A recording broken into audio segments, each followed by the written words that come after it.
श्री शिवाय नमस्तुभ्यम। हर हर महादेव। हे भोलेनाथ, अगर शिव महापुराण पढ़ते हुए मुझसे कोई गलती या त्रुटि हो जाए तो मुझे क्षमा करना। श्री शिवाय नमस्तुभ्यम। हर हर महादेव। दोस्तों, आज हम 17वें अध्याय का प्रथम खंड के 17वें अध्याय का आनंद लेंगे। श्री शिवाय नमस्तुभ्यम। हर हर महादेव। 17वां अध्याय।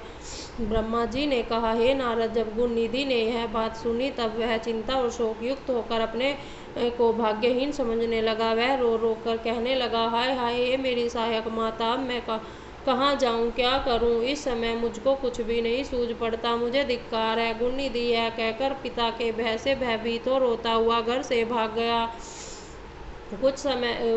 वह कुछ समय में ही मार्ग के परिश्रम से थक कर तथा शोक सागर में डूबकर हाय हाय करता हुआ रुदन करने लगा।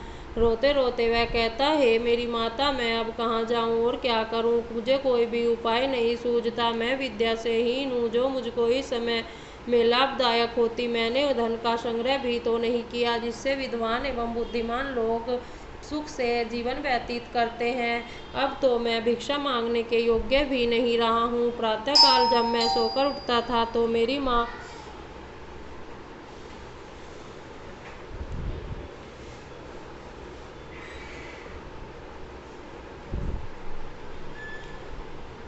माँ मुझे बड़े स्नेह से भोजन देती थी, परंतु अब उस माता को मैं कहाँ पाऊँ, क्या करूँ तथा कहाँ जाऊँ। गुण निधि इस प्रकार भयभीत हो रुदन करते करते चेत होकर पृथ्वी पर गिर पड़ा। सूर्यास्त का समय हो गया। कुछ समय पश्चात वह सचेत होकर पुनः इसी चिंता में डूबा हुआ था कि इतने में एक शिव भक्त पुरुष शिव जी की पूजा के लिए उधर से निकला। उसके पास पूजन के लिए अनेक प्रकार की सामग्री तथा शिव जी के लिए भांति भांति के नैवेद्य थे। उसके साथ कुछ अन्य शिव भक्त भी थे। उस दिन शिवरात्रि थी, जिसमें मनुष्य व्रत करके मुक्ति प्राप्त करते हैं। यह शिवरात्रि सब व्रतों में श्रेष्ठ है, अत्यंत सुखदायक है, स्वयं शिव जी को अति प्रिय है। मूर्ख भी इस व्रत को करके अपने मनोरथ सिद्ध कर चुके हैं।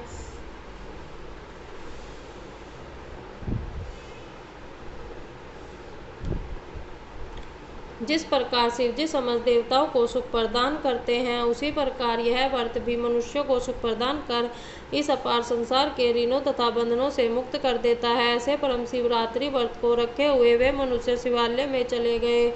जो पुरुष अनेक प्रकार के नैवेद्य एवं व्यंजन अपने साथ लाया था, उसकी सुगंध पाकर गुण निधि, जो भी बहुत भूखा था, विचार करने लगा कि रात्रि के समय जब ये लोग शिव जी का अर्पण करेंगे तथा सो जाएंगे, उस समय इस सुगंधित भोजन को वहां से उठा लूंगा। गुण निधि अपने मन में यह विचार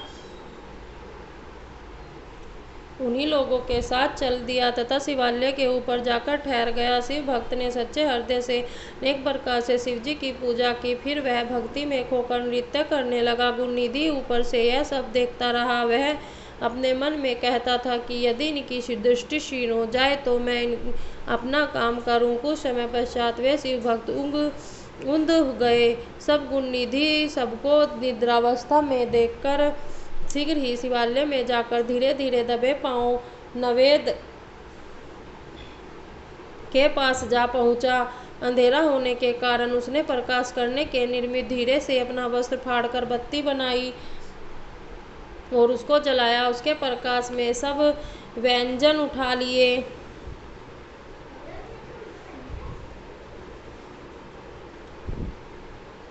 तथा उन्हें लेकर वहां से प्रसन्नता पूर्वक शीघ्र ही बाहर निकल गया। परंतु चलते समय उसका एक पैर लेटे हुए किसी शिव भक्त के लग गया, जिससे वह उसी क्षण उठकर चिल्लाया तथा कहने लगा कि यह कौन है, चोर भागा जाता है, इसे पकड़ो।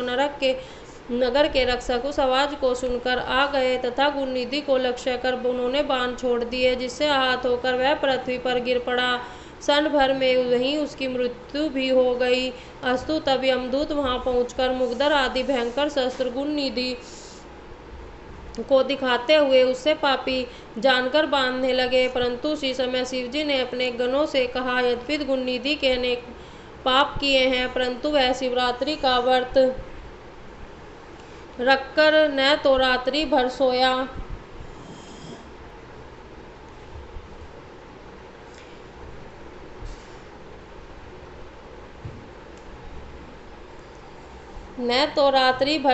और न उसने हमारा निर्माल्य ही खाया है। नगर के रक्षकों द्वारा उसकी मृत्यु हुई है। इस समय उसको यमदूत बांध रहे हैं। अतः मेरा आदेश है कि तुम यमदूतों से गुणनिधि को मुक्त करके मेरे लोक में ले आओ, क्योंकि मैंने उसको अपना लिया है। अब वह नरकगामी न होगा। मुझको शिवरात्रि बहुत अत्यंत प्रिय है। अस्तु, अब गुणनिधि कलिंग देश का राजा होकर मेरा परम भक्त होगा। शिवजी के आदेश अनुसार उनके गुणनिधि के पास जा पहुँचे। हाथों में त्रिशूल थे। यमराज के गण उन्हें देखकर बहुत भयभीत हो गए। शिवगणों ने उनसे कहा, तुम कौन हो जो इस निष्पाप व्यक्ति को बांध रहे हो? यमदूत यह सुनकर आश्चर्य के साथ कहने लगा, तुम कौन हो जो यम की अवज्ञा करके ऐसे पापी को छुड़ाते हो? भला तुम किसकी शक्ति पर इतने प्रबल हो रहे हो? तब शिवगणों ने उत्तर दिया कि हम उन शिवजी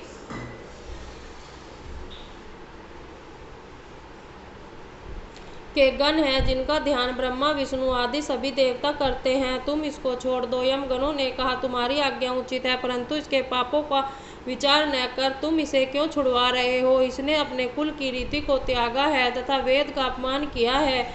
ये हम इस मूर्खता को कहाँ तक कहें? यह कह सब पापियों का शिरोमोर है। सबसे बड़ा पाप जो इसने किया वह यह है कि शिव निर्माल्य चोरी करके ले भागा और खाने लगा। यह तो तुमने भी देखा होगा। तुम यह भी भली भांति जानते हो कि कोई शिव निर्माल्य ग्रहण करता है उसको ऊपर से लांग जाता है अथवा किसी को देता है, वह नरकगामी होता है। शिवजी पर चढ़ी वस्तु खाने की अपेक्षा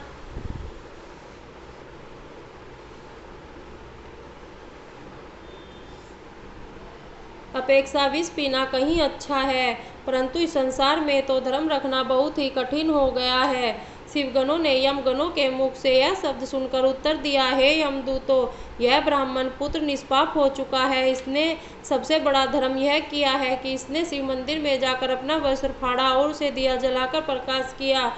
दूसरा बड़ा धर्म यह है कि शिवरात्रि को रात दिन तक रात्रि भर जागरण किया, शिवजी का पूजन देखता रहा और उनके नाम का श्रवण करता रहा। यद्यपि यह धर्म इससे अचानक ही हुआ है, परंतु इसका पुण्य लाभ हुआ है। अब यह भविष्य में कलिंग देश का राजा होकर शिवजी का पूजन करेगा। यह कहकर शिवजी के गण गुणनिधि को मुक्त कर अदृश्य हो जाते हैं। श्री शिवाय नमस्तुभ्यम। हर हर महादेव।